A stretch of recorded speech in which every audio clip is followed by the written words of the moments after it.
Sipas tenit 11 paragrafin të rregullores numër 88/2024, studimet politike mund të paraqisin vëzhgues shtesës dhe të konfirmojnë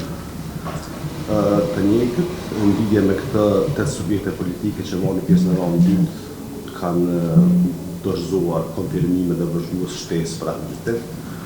Bëhet fjalë për subjekte politike Lëvizja dhe vendosja me 4179 vëzhgues, Partia Demokratike e Kosovës me 1981 vëzhgues, Liga Demokratike e Kosovës 1077 vëzhgues, Aleanca për Ardhmërinë e Kosovës 776 vëzhgues, Srpska Lista 18 vëzhgues. Lidhur me këtë zyre rekomandon që të akreditohen vëzhgues sikurse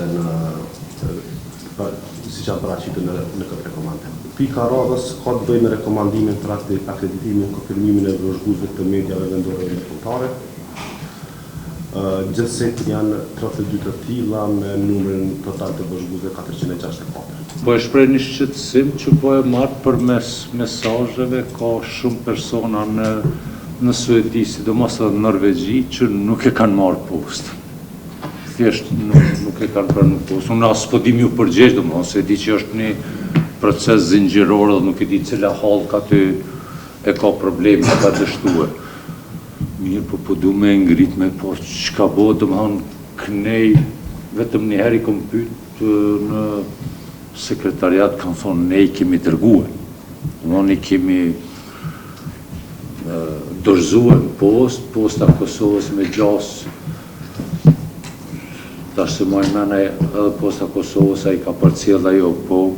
është një numër, domethënë, s'po në një 4 mesazhe i kam që flasin edhe për veti, po edhe për anëtarë të familjes, domethënë janë disa persona. Nëse ata nuk e marrin postën deri kur e kanë deri nesër, mas nesër. Ata s'kanë më mujtë me dorëzua dhe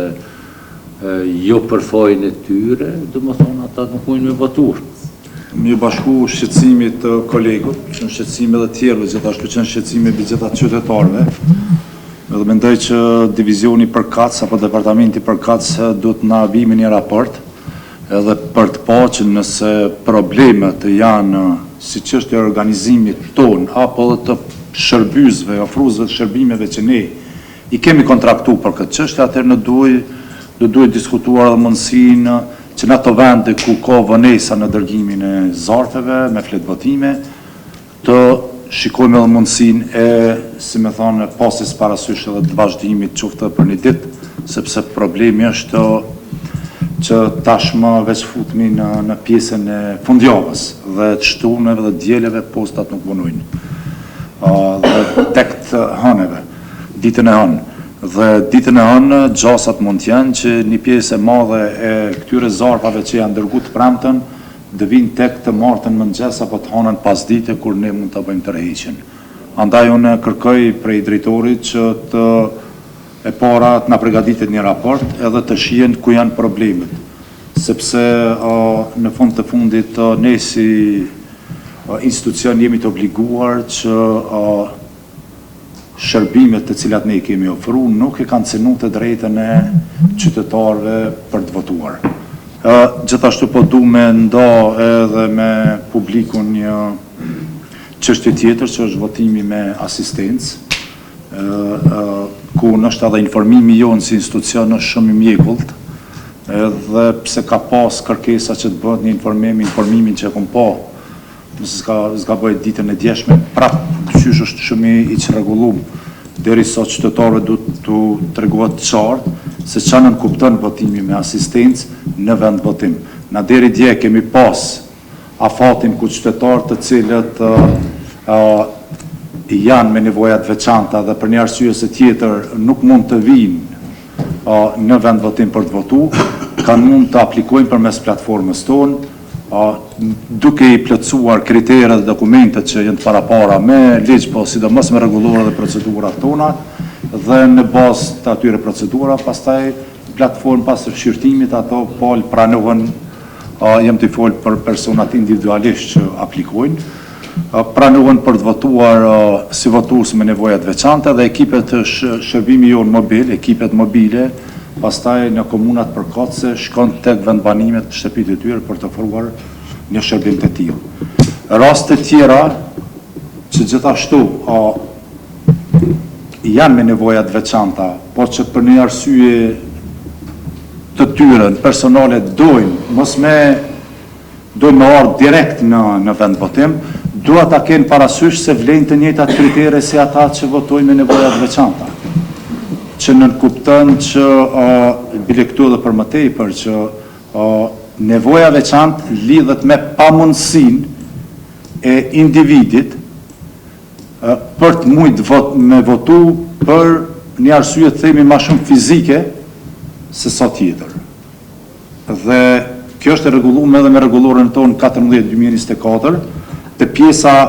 të neni 10 që flet konkretisht për drejtën e votës dhe fshehtësinë e votës. Është mirë që qytetarët ta dinë, votuesit e ditës së diel, ta kenë të qartë që secili person që dën të votojë ditën e diel, ajo drejt natyrisht që i ofrohet, pa ata që dojnë të votojnë me asistencë, duhet ta kenë të qartë që ditën e zgjedhjeve ata duhet të sjellin dokument që vërteton paaftësinë e tyre për të mujtë me votu, dhe paaftësia nënkupton paaftësinë fizike, i dridhet dora, si ka gjymtyr për me mujtë me ushtru të drejtën, pa asnjë paaftësi tjetër e cila nuk e pengon me dorë me votu. Legjislacioni ynë dhe as rregulloret tona nuk e njohin aspektin e analfabetizmit, sepse institucionet tona shtetërore tash e vite organizojnë edhe mësim plotësues kudo nëpër komuna ku secili qytetar që konsiderohet që është analfabet, nuk din me shkru, e ka mundësinë për me marrë shkollimin e nevojshëm. Aq më tepër këtu s'kemi të bëjmë me shkrim lexim, këtu në fundit kemi të bëjmë me një tik, dhe janë 2 kandidatë gjithandej. Pra çështja e analfabetizmit kuptohet qartë që nuk do të tolerohet jo veç të zgjedhje, po në asnjë zgjedhje tash e mas. Sepse është keq përdorur, dhe sidomos është keq përdorur ndoshta nga ata që e kanë organizuar procesin zgjedhor në vend votime, apo nga kush do të qoftë që është tentuar më keq përdorur,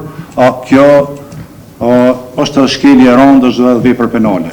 sepse është ndërhyrje direkte edhe në fshehtësinë e votës dhe në drejtën e votës. Sepse askush nuk ka të drejtë të votojë në emër të dikujt tjetër.